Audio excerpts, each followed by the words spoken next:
Kaip reiškiasi savivertė ir iš kokių požymių jaučiame jos gyvavimą? Kaip suvokti, padeda ji mums gyventi ar priešingai trukdo? Su jumis psichoterapeutė Danguolė Krupovnickienė. Pirmiausia, savivertę atpažįstame iš emocijų. Per emocijas jį lemia mūsų savijauta, siųsdama vienas ar kitas automatinės, kažkada seniai išmoktas reakcijas. Būtent emocinės reakcijos ir apsprendžia, kaip jaučiuosi vienoje ar kitoje situacijoje. Būtent jos atsiunčia mums vienokią ar kitokią savijautą. Tai yra, aš jaučiuosi ramiai, smalsiai, jaučiu džiaugsmą arba priešingai, jaučiu baimę, nerimą, nusivylimą, įsižeidimą. Antras, išminčių. Ir čia ne kas kita, kaip savivertė mūsų žvilgsnį kreipia į trūkumus ir pavojus, arba kaip tik įkvepia naujoms galimybėms. Iš poelgių. Automatinės, autopilotinės, emocinės reakcijos kylančios iš nesuvoktų minčių valdo mus, duodamos impulsą vienaip ar kitaip sureaguoti, pasielgti, pasirinkti. O remiamės dažniausiai irgi ne savimi dabartyje, bet dar vaikystėje išmoktais elgesio modeliais. Ir visa tai tampa didžiąja mūsų charakterio dalimi, mūsų įprastų būdų gyventi ir jaustis, vertinti save, kitus, bendrauti, siekti kažko naujo arba neleisti savo to. Paklauskite savęs. Ar tai, ką dabar galvojate apie save, iš tikrųjų yra tiesa? Savivertė ir tai, kaip aš save dabar matau, yra dar vaikystėje susiformavusio požiūrio į save, emocijų, minčių ir elgesio, poelgių suma. Liūdniausia, kad daugelis net nesusimasto, kad tos nuomonės apie save, kurią dabar turite, susiformavime jūs nedalyvavote. Savo nuomonę, savo požiūrį ir įsitikinimus apie save, kitus ir gyvenimą formavote remdamiesi šalia buvusių pačių svarbiausių žmonių nuomonę apie jūs.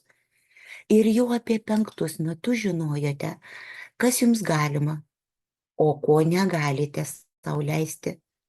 Ką sugebate, o ko ne. Ką gyvenime turėsite, o ko ne. Ar galite pasitikėti savimi, arba kitais, ar negalite. Ar esate įdomus, ar ne. Ar pasaulis saugi vieta jums gyventi, ar ne. Ir daugybė dalykų, daugybė vertinimų, nuomonių jūs nešatės nuo tų laikų iki šiol. O juk tai buvo tų žmonių asmeninių patirčių perdavimas jums. Jie perdavė tai, ką patys turėjo, tame tarpe ir savo baimės, nerimą, savo įsitikinimus ir savo sugebėjimą jausti. Jūs neturėjote galimybių kritiškai įvertinti to, ką apie jūs sako, ką jūs girdite, ko iš jūsų reikalaujama. Ir tiesiog tai priėmėte kaip gryną tiesą. Ta nuomonė apie save labai giliai įsirėžusi į pasąmonę ir dažniausiai dėl to atrodo, kad pakeisti jos neįmanoma. Tarsi tai, kaip yra dabar, jau baigtinis reikalas visiems laikams. Dažnai tokie žmonės sako, ką jau čia bepadarysi, toks jau mano likimas. Tai tikrai ne man. Aš to sau leisti negaliu. Aš turiu išmokti dar labiau pasistengti, pakentėti. Aš tokia kažkokia nevykusi gimiau. Nieko čia nebepadarysi. Tikrai ne. Tikrai žinau ir atsakingai sakau, padarysi. Didinant sąmoningumą išmokstant valdyti savo mintis, emocinės reakcijas, leidžiant savo kiekvienoje situacijoje nebereaguoti autopilotu, o stabtelti pasirinkimo pauziai ir geranoriškai atsigręžus į save, atsitapatinus nuo emociškai sunkių praeities išgyvenimų, galima bet kuriame amžiaus tarpsnyje pradėti jaustis vertingu savo, būnant su savimi ir būnant su kitais žmonėmis.